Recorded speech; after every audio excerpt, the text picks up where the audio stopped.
ஒரு வியாபாரி அவனோட வியாபாரத்துக்காக போயிட்டு இருக்கிறப்ப வழியில் இருட்டிருச்சு. சரின்னு சொல்லிட்டு வழியில் வர கிராமத்தில் தங்கி ராத்திரி பொழுதை கழிச்சிட்டு காலையில் போகலான்னு அவன் முடிவெடுத்தான்.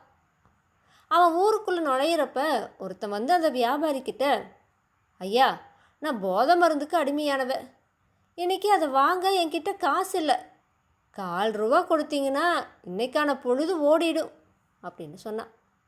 சரின்னு சொல்லிட்டு வியாபாரியோ ₹4 எடுத்து அவங்கிட்ட கொடுத்துட்டு ஊருக்குள்ளே போனான். அங்கே ஒரு வீட்டுக்கு முன்னாடி நின்று அந்த வீட்டுக்காரங்கிட்ட அன்றைக்கி ராத்திரி தங்கிறதுக்காக இடம் கேட்டான்.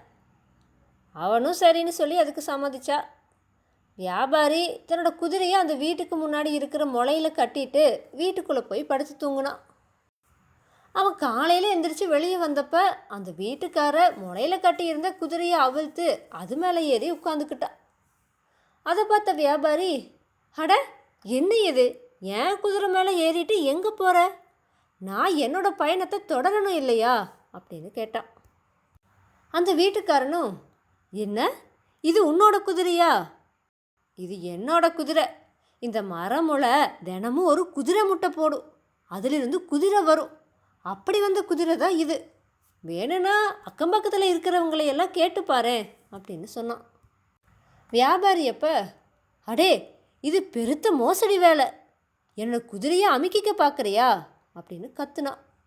அதை கேட்டு அக்கம் பக்கத்தில் இருக்கிறவங்கெல்லாம் ஒன்று கூட்டிட்டாங்க. அவங்களும் அந்த வீட்டுக்கார மாதிரியே மற்றவங்கள ஏமாற்றி பிழைக்கிறவங்க தான், அதனால் அவங்க அந்த வீட்டுக்கார சொல்கிறது தான் உண்மை அப்படின்னு அடித்து சொன்னாங்க. வேறு வழி இல்லாமல் வியாபாரி அந்த வீட்டுக்காரனை பிடிச்சி இழுத்துட்டு அந்த ஊர் நீதிபதிக்கிட்ட போனான். தன்னோட வழக்கை சொன்னான். கிராம தலைவனான அந்த நீதிபதி வீட்டுக்காரங்கிட்ட அதை பற்றி கேட்டான். வீட்டுக்கார அதுக்கு, இது என்னோட வீட்டு முளை போட்ட முட்டையிலிருந்து வந்த குதிரை தான், இப்படி எனக்கு குதிரை கிடைக்கிறத சாட்சி சொல்கிறதுக்கு நிறைய பேர் இருக்காங்க, நான் என்னோட சாட்சிகளை அழைச்சிட்டு வரேன் அப்படின்னு சொன்னான். நீதிபதி உடனே அந்த வியாபாரிக்கிட்ட, ஏன்பா, உனக்கு யாராச்சும் சாட்சியாக இருக்காங்களா அப்படின்னு கேட்டார். வியாபாரி உடனே, ஐயா, நான் குதிரையோடு வந்ததை பார்த்த ஒருத்தர் இருக்கா அப்படின்னு சொன்னான். அதை கேட்ட நீதிபதி, சரி சரி, 2 பேரும் போய் அவங்கவுங்களோட சாட்சிகளை அழைச்சிட்டு வாங்கன்னு சொன்னார். வீட்டுக்கார தன்னுடைய அக்கம் பக்கத்தவரையெல்லாம் சாட்சியாக அழைச்சிட்டு வந்தா. அவங்களும் குதிரை வீட்டுக்காரனுடையது தான்னு சாட்சி சொன்னாங்க. முன்னத்து நாள் தன்கிட்ட இருந்து ₹4 வாங்கின அந்த போதை மருந்து சாப்பிட்றவனை தேடி பிடிச்சி வியாபாரி அழைச்சிட்டு வந்தா.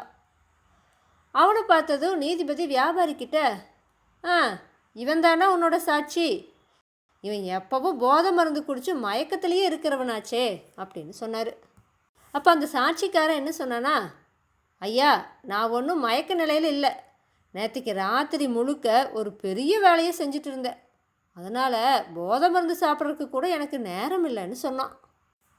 நீதிபதியும் சிரிச்சுட்டு, ஆட, அப்படி என்ன வேலை செஞ்ச அப்படின்னு கேட்டார்.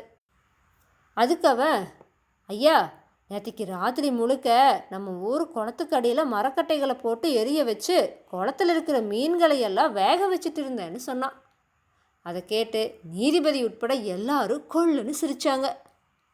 நீதிபதி அதுக்கப்புறமா, இன்னமும் உன்னோட போதை தெளியலையா, என்ன உளர்ற அப்படின்னு கேட்டார்.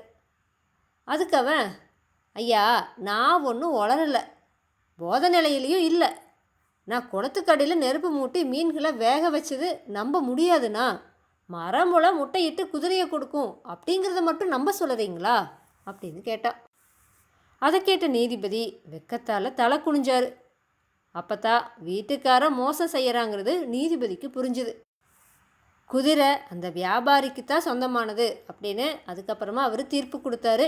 வீட்டுக்காரனுக்கு அபராதமும் விதித்தார்.